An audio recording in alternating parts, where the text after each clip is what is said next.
بسم اللہ الرحمن الرحیم۔ السلام علیکم صلی اللہ علیہ وآلہ وسلم۔ حضرت علی المرتضیٰ رضی اللہ عنہ کی علمی فراست کا ایمان افروز واقعہ۔ امیر المومنین حضرت سیدنا عمر بن خطاب رضی اللہ عنہ نے اپنے زمانہ خلافت میں حضرت سیدنا حذیفہ بن یمان رضی اللہ سے ملاقات کی تو ان سے فرمایا، اے حذیفہ، تم نے صبح کیسے کی؟ عرض کی، اے امیر المومنین، میں نے اس طرح صبح کی کہ فتنے سے محبت کرتا ہوں اور حق کو ناپسند کرتا ہوں، اور وہ کہتا ہوں جو پیدا نہیں ہوا، اور اس بات کی گواہی دیتا ہوں جسے میں نے دیکھا نہیں، اور بغیر وضو کے صلاۃ پڑھتا ہوں، اور میرے پاس زمین پر ایک ایسی چیز ہے جو اللہ عز و جل کے پاس آسمانوں میں نہیں ہے۔ تو سیدنا عمر بن خطاب رضی اللہ عنہ اس بات پر شدید غضبناک ہو گئے اور ان کی گرفت کا ارادہ فرمایا، مگر پھر ان کی نبی کریم صلی اللہ علیہ وآلہ وسلم کے ساتھ صحبت یعنی صحابیت کا خیال آیا تو رک گئے۔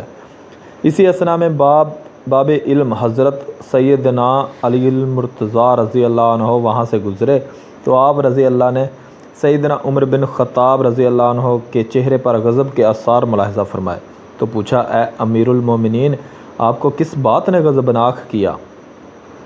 آپ رضی اللہ عنہ نے پورا قصہ سنا دیا تو حضرت علی المرتضیٰ رضی اللہ عنہ نے کہا، آپ رضی اللہ عنہ کو ان سے ناراض نہیں ہونا چاہیے، کیونکہ ان کا قول ہے کہ میں فتنے سے محبت کرتا ہوں۔ اللہ عز و جل کے اس فرمان کی تعویل ہے، انما اموالکم و اولادکم فتنہ، ترجمہ ہے تمہارے مال اور تمہارے بچے جانچ یعنی آزمائش ہی ہیں، ٹھیک ہے۔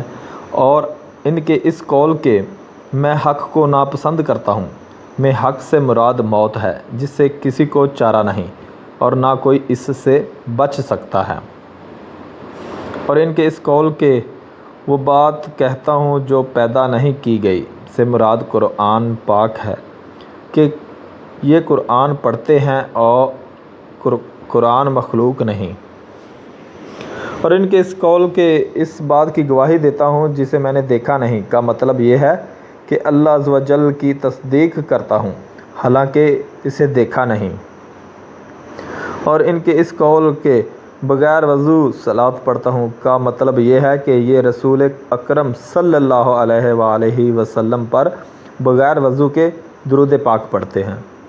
ان کے اس قول کہ میرے پاس زمین پر ایسی چیز ہے جو اللہ عز و جل کے پاس آسمانوں میں نہیں ہے سے مراد بیوی اور بچے ہیں، کیونکہ اللہ عز و جل کے پاس ان میں سے کوئی چیز نہیں ہے۔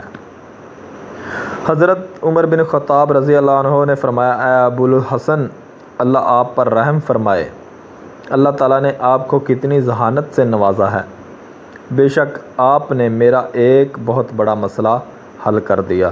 سبحان اللہ، ماشاء اللہ۔ یہ حوالہ ہے جی کتاب کا جس میں یہ درج ہے۔ حضرت علی رضی اللہ عنہ حدیث کے مطابق علم کا دروازہ ہے۔ حضرت ابو بکر رضی اللہ عنہ عمر رضی اللہ عنہ کے دور میں یہ قاضی القضاء چیف جسٹس کے منصب پر فائز تھے، اور حضرات شیخین اکثر الجھے ہوئے مسائل میں حضرت علی کی طرف رجوع فرمایا کرتے تھے۔ ایک بار آپ سب لوگ درود پاک پڑھ لیں، صلی اللہ علیہ وآلہ وسلم۔ اللہ حافظ۔